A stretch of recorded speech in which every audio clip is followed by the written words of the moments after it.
آپ ذرا کابینہ کا غور کر لیں سر، خبریں بڑی کابینہ بھی آ صبح سے جائے آ رہی ہیں۔ گی۔ اب عدیل تو یہ بڑائے جو گئی ہے کابینہ، یہ 83 رکنی تھی نا، ان کے بس میں ہوتا نا تو یہ 184 رکنی ہوتی۔ 83 رکنی، ہاں جی، اور ہمارے وہ جو کیا ہیں جاوید لطیف صاحب، جی جی، مدد اللہ العالی، شیخو پورہ کے شیخوپورہ کے، میاں جاوید لطیف ہاں جی، صاحب ان کو محکمہ ہی نہیں ملا۔ وزیر بے محکمہ رہے ہاں ہیں، کس قدر ناانصافی کی شباز شریف صاحب۔ نہیں، وہ تو بے محکمہ، جھنڈا مل گیا بس، بے محکمہ وزیر رہے۔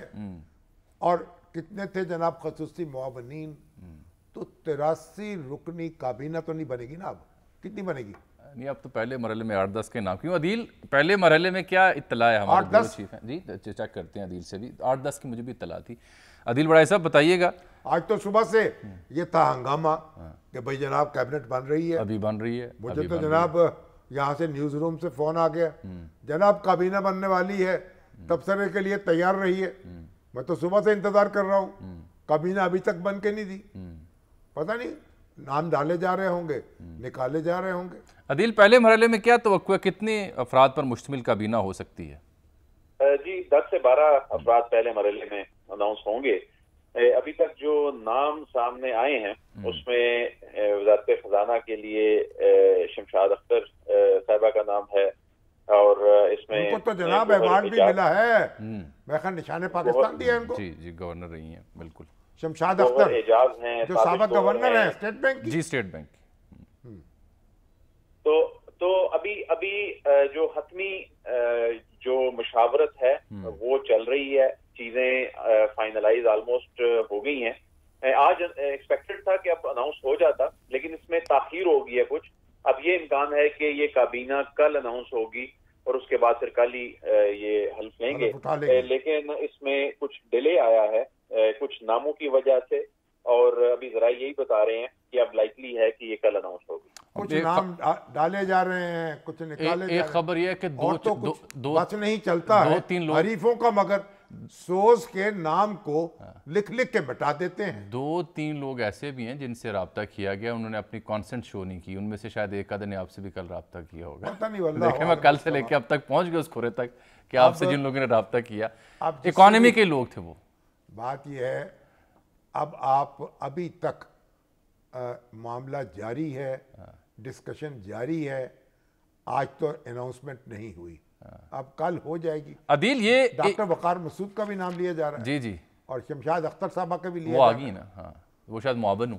عدیل یہ بتائیں، یہ جو انتخابات سے جڑی چہم و گوئیاں ہیں کہ یہ تاخیر ہو سکتی ہے، کیا اسلام آباد پنڈی میں آپ کی اطلاع ہے کہ 90 روز میں ہوں گے، یا وہ مردم شماری فائنل کر کے فروری میں ہوں گے، یا اس سے بھی آگے معاملہ جا سکتا ہے؟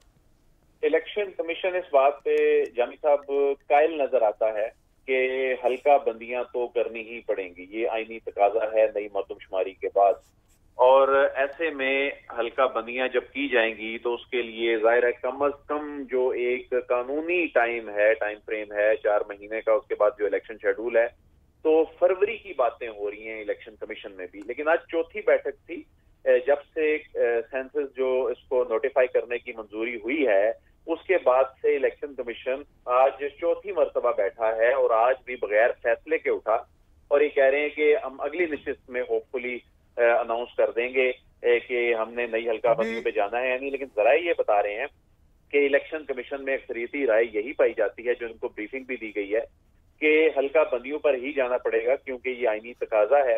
اور اب تو خود جو سابق حکومت کی جو شخصیات ہیں انہوں نے بھی کہنا شروع کر دیا، فروری کی بات کہنی شروع کر دی، لیکن جنہوں نے انتخابات کرانے ہیں جو الیکشن کمیشن آف پاکستان، وہاں آج بھی یہی ڈسکشن ہوتی رہی، اور ان کو جو بریفنگ دی گئی اس سے بظاہر یہی لگتا ہے کہ یہ معاملہ کم از کم بھی فروری 2024 تک جاتا دکھائی دے رہا ہے۔ عدیل یہ ابھی کڑکڑ ہو رہی ہے، انڈا نہیں دیا ابھی الیکشن کمیشن نے، مگر جی ابھی الیکشن کمیشن نے شامی صاحب کوئی اعلامیہ جاری نہیں کیا، وہ انسرٹینٹی اسی وقت ہی ختم ہوگی جب الیکشن کمیشن اناؤنس کرے گا، کیونکہ پریزیڈنٹ نے جب اسمبلی ڈیزالو بھی کی تو انہوں نے وہ اپنا آئینی اختیار استعمال اس لیے نہیں کیا ڈیٹ دینے والا، کیونکہ الیکشن ایکٹ میں اس مرتبہ ترمیم کی گئی تھی کہ الیکشن کمیشن تاریخ دے گا، تو اس مرتبہ اسمبلی ڈیزالو ہونے کے بعد الیکشن کمیشن ابھی تک تاریخ دینے میں سے قاصر ہے، کیونکہ ایک نیا مرحلہ پہلے شروع ہو گیا ہے، اور لائکلی یہی ہے، موسٹ لائکلی کہ عدیل یہ صاحب، اسی مرحلے میں جائیں۔ عدیل صاحب،